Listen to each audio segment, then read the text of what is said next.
All right, let's start with my December wrap up. Again, very late. I read 18 things this month because I did have a slower month in terms of my work plus a good break. The first one that I finished is finally The Love Hypothesis by 𝐁𝐨𝐴 Wood. I was very excited to read this one when around the first few weeks came out and around the time it was supposed to, before it came out, because I've been hearing a lot of really great things about this one and eventually a lot more mixed things. And then I found that it was a 𝐴𝐿 fanfiction and I haven't really watched Star Wars, like any of the films, even the originals. So like I wasn't sure if I was going to like this one if I didn't have that kind of like enjoyment and love for the franchise, especially the latest one with 𝐴𝐿. I forgot their name, but them. And so I think I went into this one already knowing, you know, the criticisms that people have about it, the things that people didn't like about it, and so I was like kind of already expecting it, and so I feel like I enjoyed this a lot more than I was expecting to. But I figured, you know, it's one of those like really quick reads. Let me just see if I'm going to like it. I might enjoy it, and I did enjoy this one. I rated this one at 3.5 stars. It's always mentioned how much bigger he is compared to her, and you know, certain like forced fake dating scenarios that they've been put into that is pretty ridiculous. But I still really enjoyed this one. I did feel like I wanted to get to know the guy character a bit more because we read this one in her perspective. I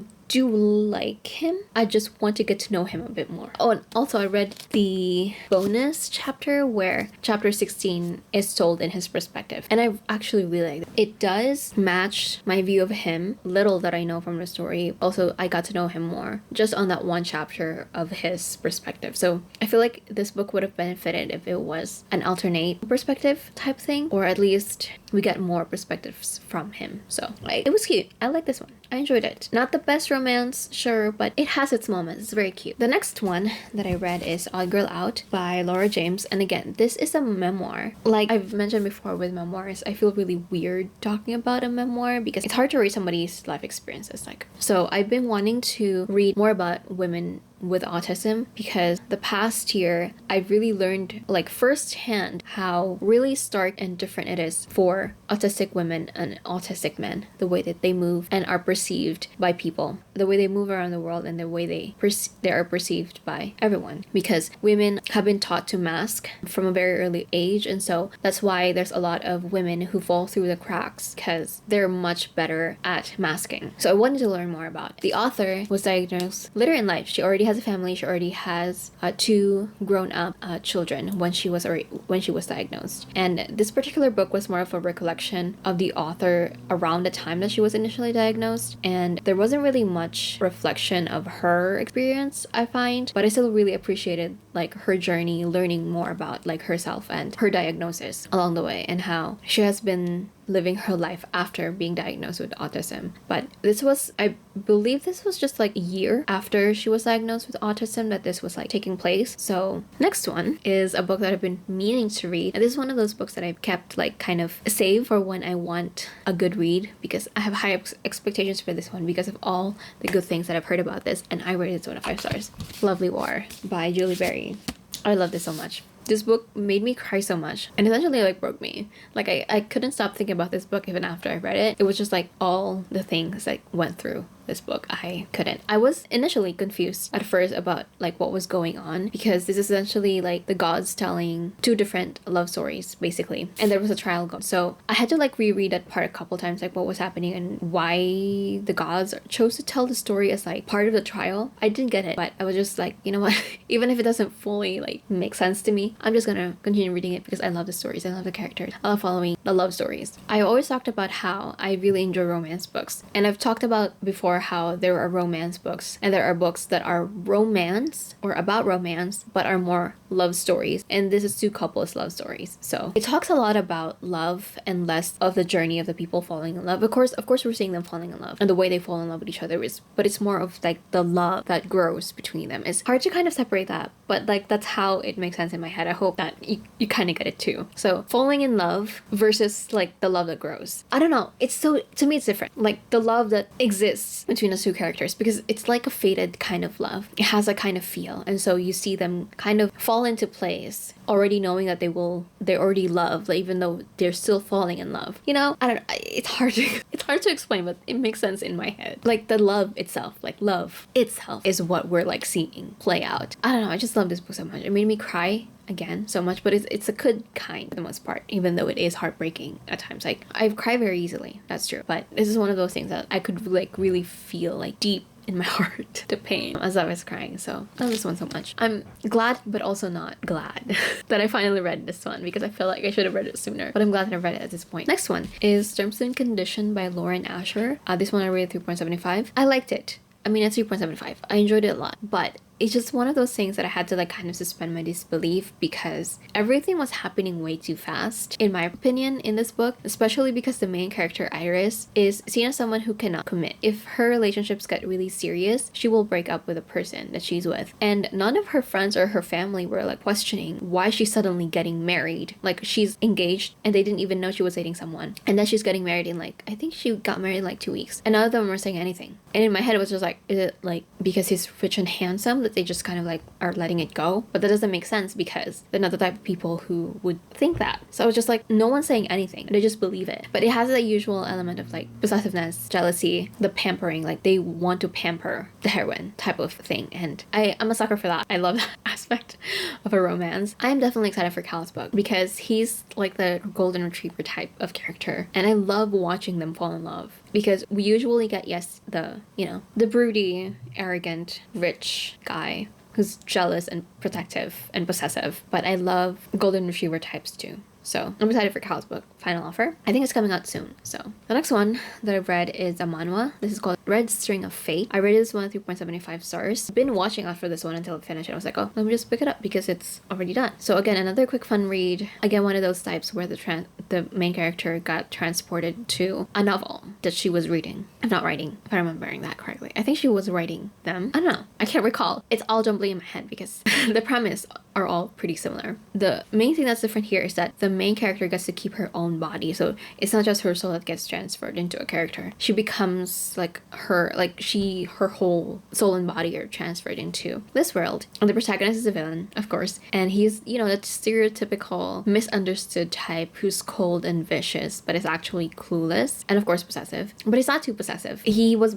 almost too possessive. He didn't force the main or the heroine to stay with him and like prevent her from like doing and going anywhere. So I like that one. So I enjoyed it a lot, 3.75. And then I read an arc. This one is set to come out January 31st. This is the Davenports by Crystal Marquise. I rated this one at 3 stars. Overall, I think for this book, all of the relationships lacked development, especially some more than others. Yeah, the pacing was just like not there, especially for me to believe, you know, that these couples have fallen in love. The same thing with the conflict part of the story. The ending was like really abrupt too. And I was going to be like really disappointed if that was the ending of the whole story. But thankfully, it turns out to be the first book in a series. Hopefully we get more development with the relationships in the next few books. But I don't know. I felt like if this was going to be a setup for the rest of the series, because we're following different like couples in the stories, I just felt like the setup could have been a little bit better. I will try to check out the next book and see if I'm gonna continue for the rest of the series. But the focus should have been really just like the development of the romance. Really, and I don't know. Just like the overall thing just kind of like felt like it could have been good, but there was like certain things that were lacking in the development aspect of, like I said, the couples, the romance, the different characters, and then of course the eventual like cliffhanger of the book. So yeah, the next one is another webtoon manhwa, Amina of the Lamp. This one I actually started reading, I want to say 2.5 years ago. When I read this one, it like stopped updating, and I was like, I feel like this is gonna take a while. So I waited for the whole thing to finish, and thankfully this was on Manta. So I read it on there, and I rated this one 4.5 stars. I remember really enjoying this one, and like I said, it had like a long hiatus, so I was like, I waited for it to be finished. It had 146 chapters eventually. It doesn't have the usual manhwa premise that I read. We're not following a villainess, we're not following a transmigrator. I forgot that word. Anyway, but there is like a certain element of time in here. And what I really liked about this one is the political aspect of it. It's very heavily political, but not too convoluted and hard to follow. The main thing really that I still love about this book or this manhwa are the characters. It's just that the setting is also really well done, and I felt like fit the growth of the characters. Like the characters and the plot, the political aspect of it like really melded very well, where we have developments with the characters, we're getting to know them too, and then we have developments with the plot as well. I enjoyed the twists and turns in this book, and I still really enjoy the romance, even though, like I said, it's not like the main thing of the book, but it's still like a good portion of it, and I loved the romance part of this book, romance element. And because of the way that the whole story is set up, it's pretty unique compared to the ones that I usually read, at least like for me. Yeah, it's pretty unique because it had a really good blend of action, drama, romance, and there's no like one element that's like overtaking the other and makes me want more from the other aspects or other elements of the story that we have. So really enjoyed this one. And then I finally read the Inheritance Games series. I've heard kind of mixed things about this one, and I've been planning on reading this one, but I'm usually the type to wait until the last book is released or is soon to be released for a series, because I tend to forget things. Especially, you know, each book is released a year before after the other, so I have a tendency to forget stuff. So along those 3 years that this has been, is it 3 years of the hype around this book, or I have heard mixed-ish things about this series, and overall I think I would rate this entire series at 3.75 because I feel like all 3 books to me are 3.75 stars. The main thing really about this one is the brothers felt like caricatures of their stereotypes, and the same goes for the rest of the other characters and not just the brothers. So they have these archetypes that they represent, and they were pretty much just that and nothing else. And there was also one aspect, especially in the first book, that really like frustrated, really annoyed me, and I don't want to mention it because it is a little bit of a spoiler part, but I just don't get it. Like, why is everyone, it was just a one thing that everyone is hung up about, and it's like, I don't get it.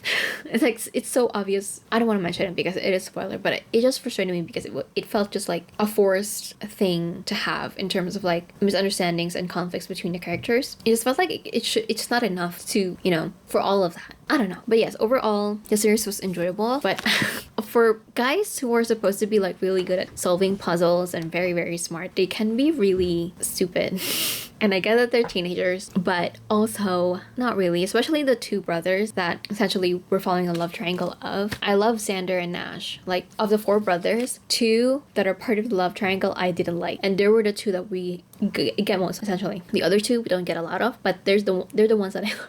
So, you know, I don't want to mention like which part which part of the story and in relation to they made like really bad decisions about, because it's going to be spoilery. But I just feel like you think they know better, being, you know, conniving themselves. Also, where are the adults? Like, every single adult is crappy in this book. Every single one. Except for Libby and Nash. They are adult. They're still considered the kids in this story. And everyone else, every single adult person, every single one, trash. And that's why this whole thing is happening to these kids. There was nobody that they could rely on in this book, to me. So, like, what the? That's why these kids are in trauma and going through all this stuff. Because the adults are not present and not really for them. 3.75. Okay, next one is, so I read 2 versions of this book. So Stamped by Ibram X. Kendi. So I read the one that is for kids and the one is for middle schoolers, I believe. Both are rated 5 stars. I've been wanting to read the original of the Stamped book, but that one is like 600 pages long, 700. It's very, very long. It is following history. So I was like,